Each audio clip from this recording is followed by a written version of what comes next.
marka hore waxaan idinku salaamayaa salaanta islaamka waxaan idin leeyahay assalaamu calaykum waraxmatullaahi wabarakaatu. intaasi kadib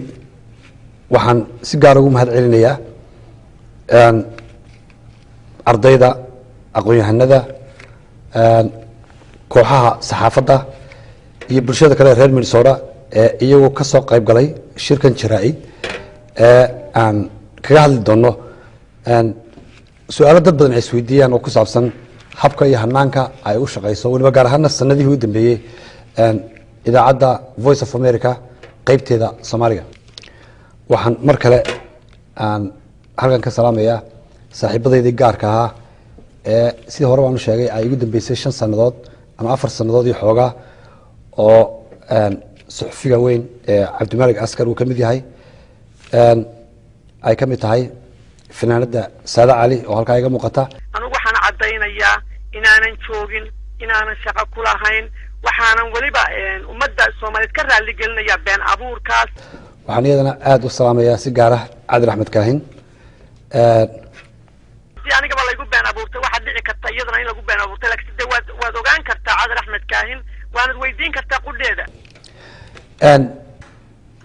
haddii markale aan ku noqdo sababta kaliftay shirkan jaraa'id inaan ku soo bandhigo dhacdooyinka dhabta ah ee dadka Soomaaliyeed ay xaq u leeyihiin inay ogaadaan iyadoo wax dacaayad ah iyo cid duulaan lagu hemin aanay jirin si kooban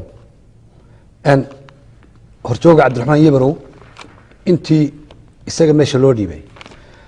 hanaankii shaqo ee shaqaalaha loo qoriyay ama wariyaashu uu ka daweysa wuxuu la soo baxay hab iyo hanaan u gooniya oo ku salaysan qabiil waa aragtidayda aniga oo ilaahay buu og yahay wax allaala waxaan ka dareemay qabyaalad iyo ximin iyo gobolaysi ama midrees wuxuu doonaba saa doontid oo dhig kuma nalga dadka uu keenay sirta uu ka hayaa waxa weeye ama xiniyaha uu hay ama meesha qura ee uu hayaa waxay noqonaysaa anaa shaqo ku siiyey adigu aan shaqo haysan anaa ku yeeray anaa ku fadhiisiyey idaacadda VOA-da ciidamo kumay barateen kamaad hadasheen meella shaqana maad hesheen horta duhur cad ayaa Cabdisaan Herori iyo Cawkaba waliba baajashka marka shaqo laga tayo waxba la yiraahdo waxaan siinay 10 maalmood oo notice duhur cad bay ku soo tuureen oo albaab ka baxeen marka saa lagu soo kar waayay bal maanta qura idaacadda gala studio abadan bay dhahay وانا نو محنقيا ريال sidoo noo soo dhaweeyay Cabdisalaam oo wareysan kartaan oo taan markaan kaado xitaa ano u hadlay Cabdisalaam hadlay aad u maadsan noo soo dhaweeyay wadanka Mareykanka waa taxi wada nin maamul hore soo maray maaha waa nin qabiil markaas isagu u tafaxaytay Yabarow waxa uu sheegay inaan la tusi karin markaas gobolka ama maamul goboleedka Puntland dadka ka soo jeeda TV-ga horta waxa uu qabtay dad Soomaaliyeed ummadda Soomaaliyeed meel kasta joogaan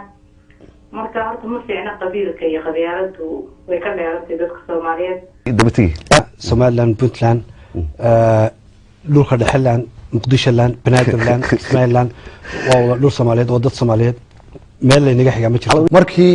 Cabdilaahi Yuusuf madaxweynaha ka ahaa kooxaha ka soo jeeda dawladda ayuu aad u taageeri jiray Cabdiraxmaan Yabarow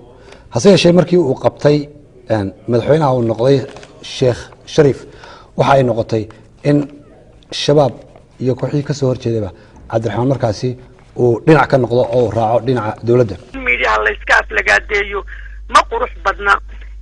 mana wanaagsana Soomaali ahaan iyo dadnimo ahaan iyo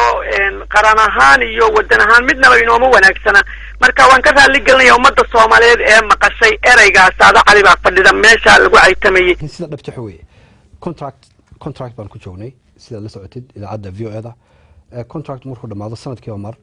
dadka ayaa markaa loo cusboonaysiin jiray dadna contractkii ayuu u cusboonaysiin waayay intaas bay ana xaraare iyo adigaba macnaha waxaan ku jiraa dhageystayaasha jecel idaacadda VOA-da inay dhageystaan marka waxay la tahay yani ana xaraare inkastoo codkiisa aanan maqal in muddo ah haddana yani idaacadda runtii waa idaacad aan si weyn u xiiseyno maadaama ay ka shaqeeyaan rag maaragtay way aragnimo u leh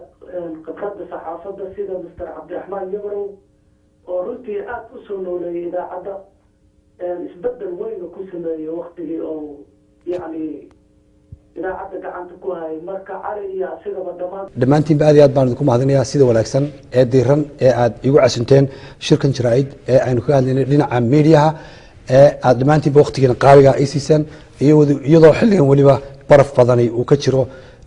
gudaha magaalada oo nin walba si isxilqaana uu u yimid aad iyo aad ayaan idinku mahadinayaa dhammaantiinba waxaan leeyahay sidaa iyo nabad.